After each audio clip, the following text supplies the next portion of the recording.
I just wanted to make a quick video. I did this a while ago on Instagram, and I posted it to a particularly large gun forum.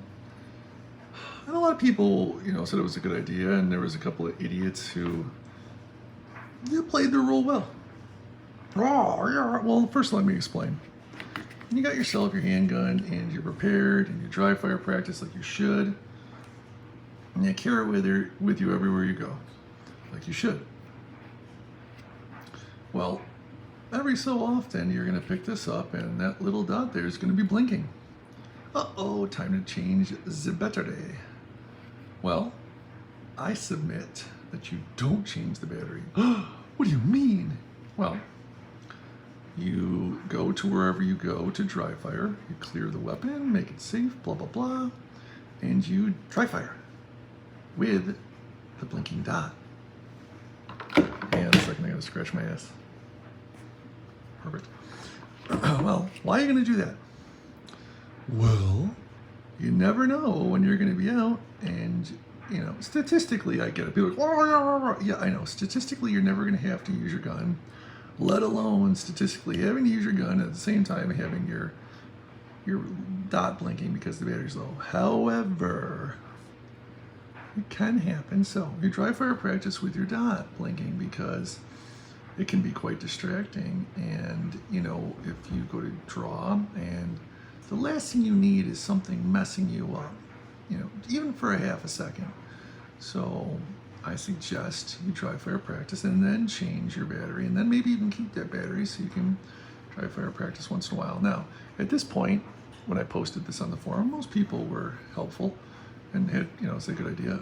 There's always a couple idiots who are like, oh, you should check your battery.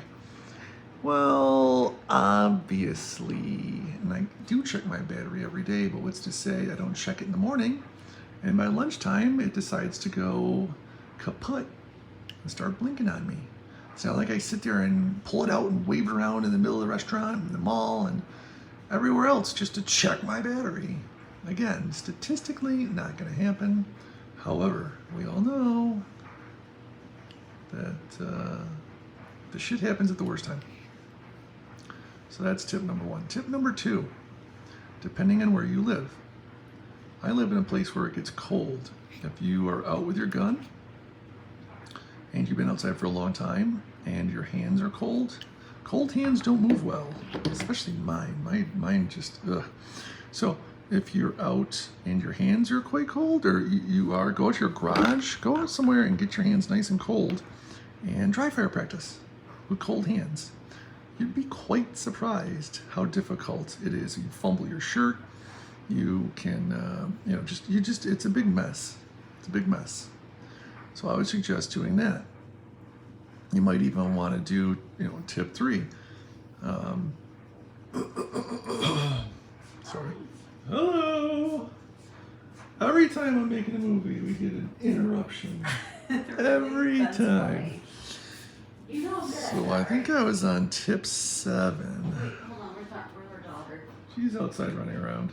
Oh, Yeah. some coffee. Sorry for the ruckus. That's right. Damaged hands. Let's say you're doing something, and my hands always have cuts and whatnot on them. And every once in a while, though, I'll get a cut like I have right there. It's just now healing up. Get a cut on your thumb or somewhere on your dominant hand. Like the background swearing and everything else. Because I left the coffee maker on all day. No, you didn't. I just made some for myself. Oh, okay. I thought it was crazy. Dun, dun, dun. Okay. So, It is really. got a damaged finger, and it's the small ones that really... Shoot, I just poured the coffee out. It's really weak sauce. I made a really weak sauce, and I know you're hardcore, so I was going to suggest that you make new stuff anyway. Okay, sorry, I lost my No, you're good. You're good. You couldn't read my mind. Although you should. I don't know why we throw coffee out. I think I'm just half asleep. Yeah. So these little bastards can hurt the most, and if you get them in a spot where, and I know your adrenaline be pumping and all that, but still, you got a damaged digit or something to that effect, I say practice. Because you never know. Same thing, get your hands wet or slippery. You know, I know no one wants to get their gun dirty, but because you never know when you're going to have something slippery in your hands, like your own blood or someone else's blood. Tactical Cat approves, right? He's like, yeah, meow, meow, meow, meow. He's like, whatever. So there you have it. Those are some tips from me. And I am an absolute nobody. So you should probably value those tips at what you paid for them.